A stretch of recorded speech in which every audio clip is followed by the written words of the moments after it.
What we're going to be doing tonight is we're going to be comparing the M12 Milwaukee Fuel hammer drill against the Makita Subcompact drill driver. And we're doing this because Pro Tool Reviews said about a week and a half ago that professionals are putting the M12 into their tool bag as opposed to an 18-volt line.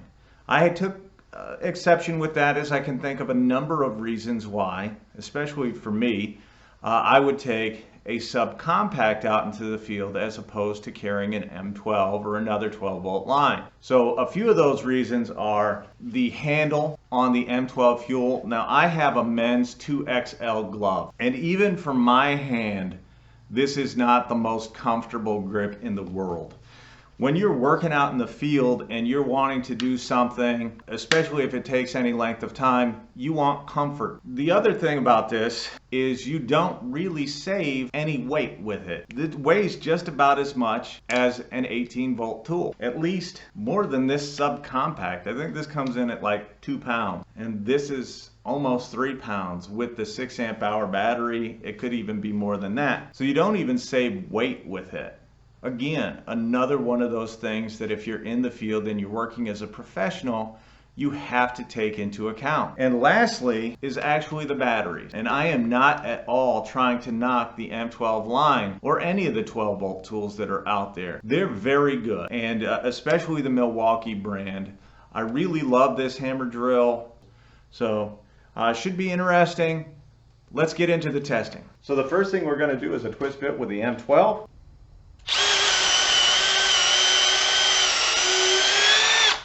And now the Makita only has a 2 amp hour battery because this is the way it came kitted, and this is the only battery that I have for Makita. So as you can see, both of them went through that pretty easy. And now we're going to do the lag. Now this is only a 3-inch lag.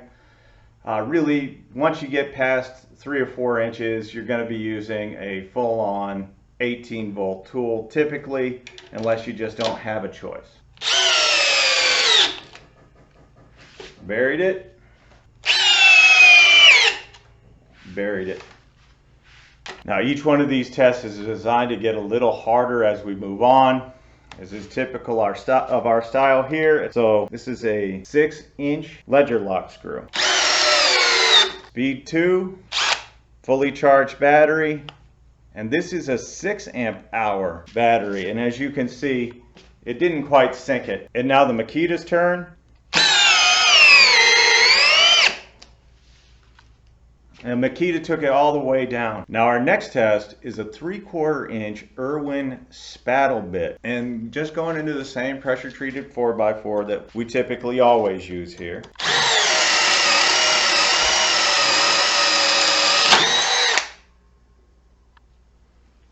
The bit actually came loose from this. It is not a secure bit.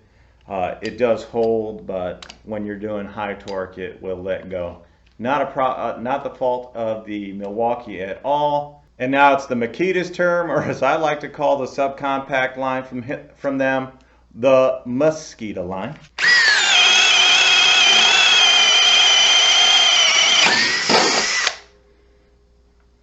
And now our last test is the 1-inch Diablo Speed Demon bit. I love the names they give these things.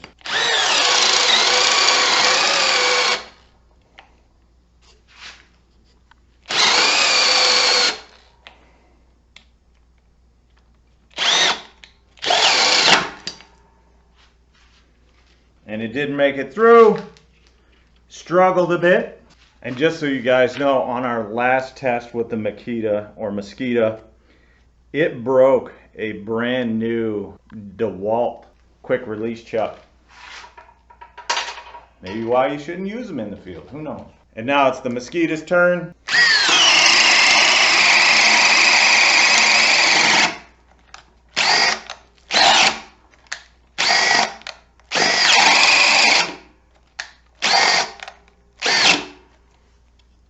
It's through, it's just...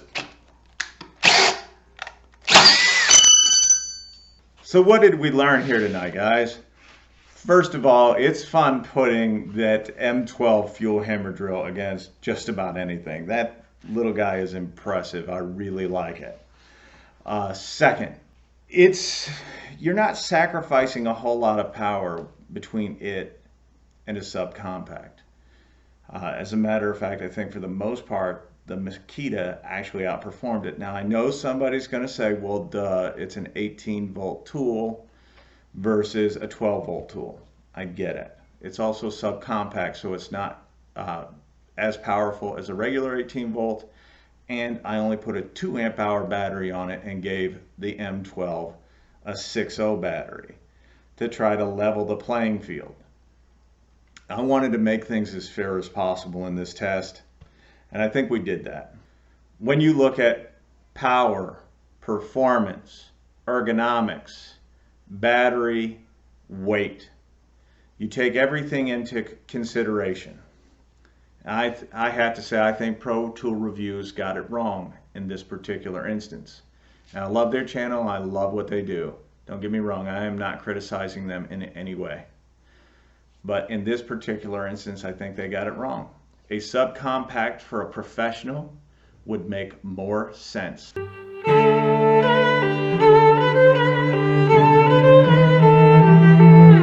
Hey guys, what's up? Welcome back to the channel. Tonight we're going to be doing a versus video of the Milwaukee M12 hammer drill versus the Makita Subcompact.